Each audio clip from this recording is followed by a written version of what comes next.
semuanya, kembali lagi di Official Dusma dalam tayangan Langkah Cerdas. Dalam tayangan kali ini kita akan membahas mengenai sejarah perkembangan ilmu pengetahuan nih. Tapi sebelum lanjut ke videonya, jangan lupa untuk like, komen, subscribe, dan share ke seluruh media sosial yang kalian punya. Dan juga jangan lupa untuk follow Instagram kita di @officialdusma dan @sisdusma. Yuk langsung ke videonya. Sejarah merupakan kontinuitas antara masa lampau, masa sekarang, dan masa depan.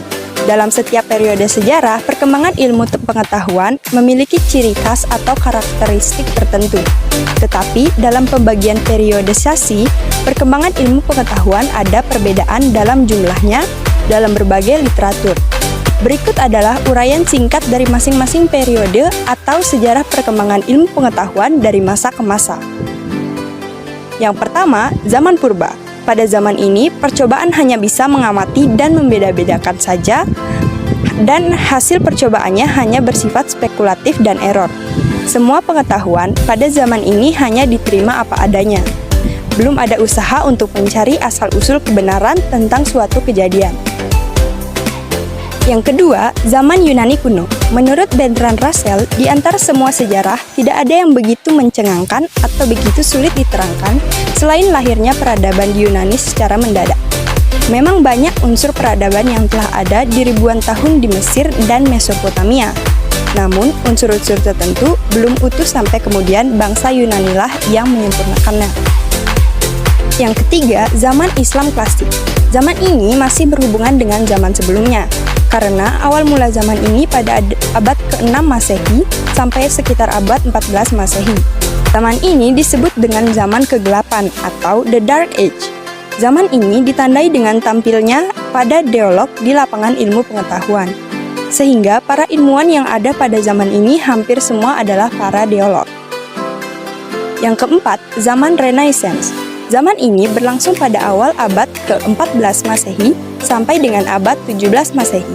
Renaissance sering diartikan dengan kebangkitan, peralihan, atau lahir kembali, rebirth, yaitu dilahirkan kembali sebagai manusia yang bebas untuk berpikir dan jauh dari ajaran-ajaran agama. Yang kelima, zaman modern. Zaman ini sebenarnya sudah terintis mulai dari abad 15 Masehi. Tetapi, indikator yang nyata terlihat jelas pada abad 17 Masehi dan berlangsungnya hingga abad ke-20 Masehi. Hal ini ditandai dengan adanya penemuan-penemuan dalam bidang ilmiah.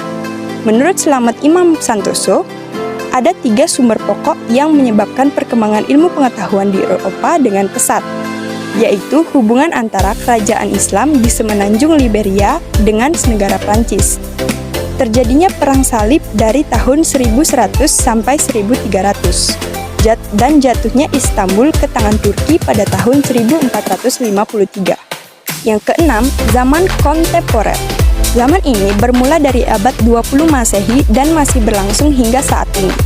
Zaman ini ditandai dengan adanya teknologi-teknologi canggih dan spesialis ilmu-ilmu yang semakin tajam dan mendalam.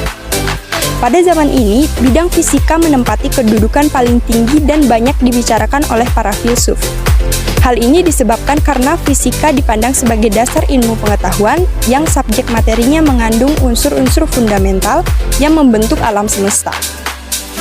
Nah, itu dia tadi sedikit pembahasan kami mengenai sejarah perkembangan ilmu pengetahuan.